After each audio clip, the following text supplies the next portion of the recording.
Okay right. అయితే Tamil movie DC కూడా చూసారు కదా, ఎలా అనిపించింది మీకు మూవీ? ఒక ఆడికి నాకు డీసీ నచ్చింది. డీసీ నచ్చింది. అందులో మాస్ ఎక్కువ ఉంది, ఎలివేషన్లు ఉన్నాయి, బీజిఎం ఉంది. సో ఒక మంచి ఊపు ఉంది డీసీ. హీరో షూట్ అయ్యారా స్టోరీకి? బాగా సెట్ అయ్యాడు.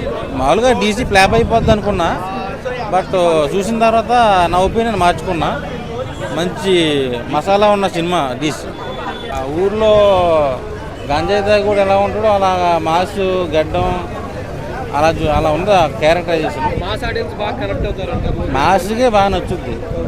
సో బాగానే తీశారు కానీ యావరేజ్. బీజిఎం బాగుంది, ఎలివేషన్ బాగుంది. సో సినిమా కొంచెం యావరేజ్ ఉంది.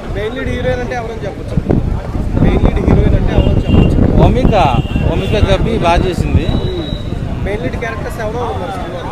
అంత తమిళ వాళ్ళు కదా, మన పేర్లు తెలీదు. లోకేష్ ఓమిక ఒకరే తెలుసు, మిగిలిన వాళ్ళు మనకి అంత ఐడియా లేదు. ఓవరాల్గా లోకేష్ కనకరాజ్కి ఇది హిట్ కాదు, యావరేజ్. దేనికి? డీసీకి అయితే నేను 5కి 3.5 ఇస్తా. మన కొరియన్ కనకరాజుకి అయితే 2 ఇస్తా.